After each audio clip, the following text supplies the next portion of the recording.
Hello friends, இன்றைக்கி வீடியோவில் பார்க்கும்போது ரோஜா செடியில் அடிக்கடி மொட்டுக்கள் வைக்கணுன்னா நம்ம வந்து மண்ணுக்குள்ளே கம்போஸ்ட் கொடுக்கணும். அந்த கம்போஸ்ட் எப்படியெல்லாம் கொடுக்கலாம், இல்லை கம்போஸ்ட் எல்லாம் பண்ண முடியாதுன்னா நம்ம லிக்விட் ஃபெர்டிலைசர் எப்படி கொடுக்கலான்ட்டு பற்றி நம்ம பார்க்க போகிறோம்.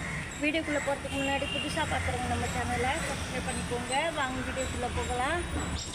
பாருங்கள், இந்த ரோஜா செடிக்கு இப்போ நான் எரு கொடுக்க போகிறேன்.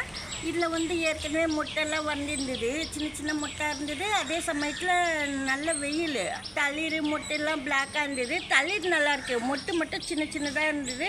நான் கட் பண்ணி விட்டுட்டேன். இப்போ நம்ம இந்த ரோஜா செடிக்கு எந்த எரு கொடுக்கறதுன்னா, எப்போவுமே மொட்டு நல்லா ஃப்ரெஷ்ஷாக இருக்கணும், பிளான்ட்டு ஃப்ரெஷ்ஷாக வளரணும் ரோஜா செடினா இப்போ நான் கொடுக்குற லிக்விட் ஃபெர்டிலைசர் நீங்கள் கொடுங்க. அதே சமயத்தில் நல்லா மொட்டு வைக்க மாட்டேங்குது ரோஜா செடி இல்லைன்னா நீங்கள் நான் சொல்கிற போல் நீங்கள் வச்சிங்கன்னா மொட்டு வந்துடும். பாருங்கள், இந்த ரோஜா செடி நான் ஃபுல்லாக கட் பண்ணிட்டேன். ஆனால் ட்ரை லீஃபு அது போல் இதில் மட்டும் நீங்கள் எடுத்துடணும். என்ன எரு கொடுக்கறதுக்கு முன்னாடி இதெல்லாம் நீங்கள் எடுத்துடணும். அப்போ தான் ரோஜா செடிக்கு நல்லது. இந்த ரோஜா செடி எந்த கலர்னால் எல்லோ கலரும் ஆரஞ்சு சேர்ந்த போல் அடிக்கடி காமிச்ச ரோஜா செடி தான் என் வீடியோவில் பாருங்கள்.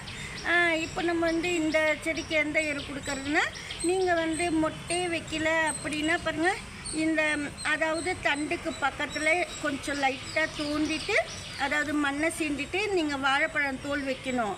அதாவது வாழைப்பழம் தோல் வந்து மிக்ஸி கப்பில் அரைச்சிட்டு, கொஞ்சம் பெரிய பிளான்ட் இருந்ததுன்னா 2 வாழைப்பழம் தோல், சின்ன பிளான்ட்டாக இருந்ததுன்னா 1 வாழைப்பழம் தோல் மிக்ஸி கப்பில் அரைச்சிட்டு 1 ஸ்பூன் இப்படி பள்ளம் தோண்டி விழுது வச்சிடணும். நீங்கள் நான் செடிக்கெல்லாம் ஏற்கனவே அடிக்கடி போடுறதுனால நான் சும்மா கொடுக்கல, சொல்லிக்கிறேன் வீடியோலையே.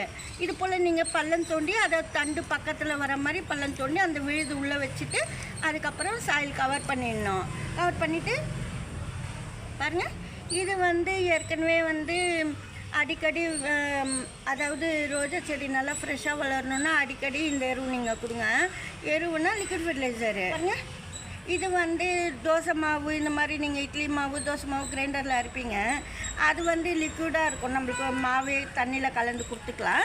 சப்போஸ் முறுக்கு மாவு அந்த மாதிரி, ஏன்னா பச்சரிசி அதுக்குள்ளேயே நம்ம உளுத்தம்பருப்பு 2மே சேர்த்து அரைப்போம். முறுக்கு மாவு அந்த மாதிரி இருந்தால் கூட நீங்கள் சேர்த்துக்கலாம், கெட்டு போயிருந்தால் கூட நீங்கள் சேர்த்துக்கலாம். அதாவது 1 ஸ்பூன் போட்டு நான் கலந்து வச்சுருக்கிறேன் பாருங்கள். ரொம்ப அதிகமாக கொடுக்கக்கூடாது. ஒரு 4 கிளாஸ் தண்ணிக்கு 1 ஸ்பூன் பவுட்ரு போட்டு அரிசி மாவு தோசை மாவு இல்லை முறுக்கு மாவு இருந்தாலும் பரவாயில்ல, நல்லா கலந்துட்டு செடி குத்தலாம். நீங்கள் இது எத்தனை நாளுக்கு ஒரு வாட்டின்னா நீங்கள் பவுட்ராகவே இந்த சாயிலுக்குள்ளே போட்டுடலாம். போட்டுட்டு நல்லா கலந்துட்டு ப்ளெயின் வாட்டர் விடலாம். இல்லைன்னா இது போல் வாழைப்பழம் தோல் வச்சுட்டு இது போல் பவுட்ரு தண்ணியில் கலந்து கொடுக்கலாம். ஏன்னா பவுட்ராகவும் போடலாம், எதுவும் செய்யாது. சப்போஸ் உங்களுக்கு பவுட்ரா போட்டால் புழு வருமானா நீங்கள் மஞ்சத்தூள் சேர்த்துட்டு தான் பவுட்ரா போடணும். ஒரு செடிக்கு வந்து ஒரு ரோஜா செடிக்கு 1 ஸ்பூன் தான் நீங்கள் கொடுக்கணும் இந்த அரிசி மாவு, அதாவது முறுக்கு மாவோ இல்லை தோசை மாவோ சொல்கிறேன் நான். எதுவாக இருந்தாலும் ஒரு பிளான்ட்டுக்கு 1 ஸ்பூனு 1 லிட்டர் தண்ணியில் கலந்துட்டு 2 செடி கொடுத்துங்க. இது போல் நீங்கள் வந்து வாழைப்பழம் தோல் இந்த மாதிரி சாயிலுக்குள்ளே வச்சுட்டு இந்த பவுட்ரு வந்து தண்ணியில் கலந்து கொடுக்கும்போது 1 வீக்லேயே உங்களுக்கு மட்டும் வரும். இந்த வீடியோவில் தான் சின்ன லைக் பண்ணுங்கள். நன்றி, தேங்க்யூ.